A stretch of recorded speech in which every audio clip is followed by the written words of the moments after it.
Di sepanjang pesisir selatan Pulau Jawa, ada satu nama yang dikenal oleh hampir semua orang. Namanya disebut dengan hormat, kadang dengan takut, kadang dengan keyakinan. Nyai Roro Kidul. Sebagian orang menyebutnya legenda. Sebagian lagi percaya ia adalah penguasa Laut Selatan. Namun, pertanyaannya bukan sekadar apakah Nyai Roro Kidul itu nyata atau tidak. Pertanyaan yang lebih menarik adalah mengapa kisah ini bisa bertahan ratusan tahun, menyatu dengan sejarah kerajaan Jawa, dan dipercaya hingga hari ini. Inilah kisah antara mitologi, kekuasaan, dan kepercayaan yang membentuk budaya. Inilah sisi tersembunyi dari Nyai Roro Kidul. Asal-usul yang tidak pernah satu. Tidak ada satu versi tunggal tentang asal-usul Nyai Roro Kidul. Namun, hampir semua versi memiliki satu benang merah. Ia berasal dari dunia manusia. Dalam salah satu kisah paling populer, Nyai Roro Kidul disebut sebagai seorang putri kerajaan. Cantik, cerdas, dan memiliki pengaruh besar. Namun kecantikannya menjadi awal petaka. Ia difitnah, dihianati, dan diusir dari istana.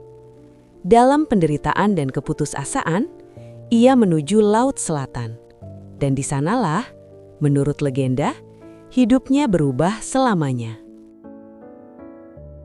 Laut Selatan dalam kepercayaan Jawa.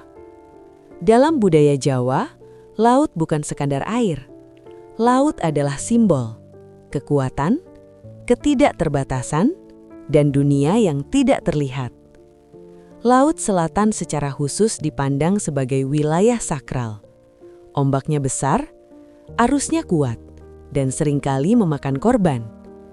Bagi masyarakat Jawa kuno, tempat seperti ini tidak mungkin tanpa penguasa. Disinilah sosok Nyai Roro Kidul menemukan tempatnya. Dari manusia menjadi penguasa laut. Legenda menyebutkan, setelah terjun ke laut, sang putri tidak mati. Ia berubah. Tubuhnya pulih, penyakitnya hilang, dan ia mendapatkan kekuatan yang melampaui manusia biasa.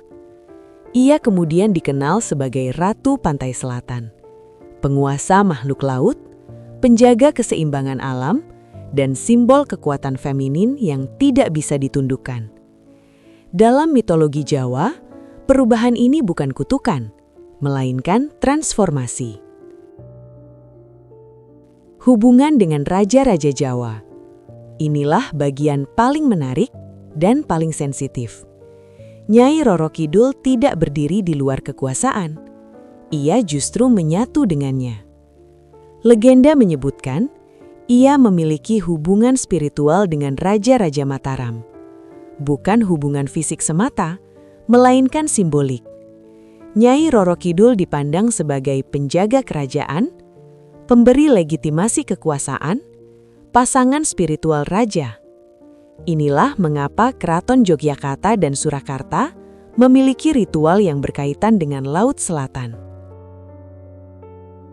Ritual sesaji dan kepercayaan. Hingga hari ini, masyarakat pesisir selatan masih melakukan ritual tertentu. Sesaji dihanyutkan ke laut, doa dipanjatkan, dan pantangan dijaga. Salah satu yang paling terkenal adalah larangan mengenakan pakaian hijau. Terlepas dari benar atau tidaknya, kepercayaan ini menunjukkan satu hal. Nyai Roro Kidul bukan sekadar cerita masa lalu. Ia masih hidup dalam kesadaran budaya. Antara mitos dan kenyataan. Apakah Nyai Roro Kidul benar-benar ada sebagai sosok fisik?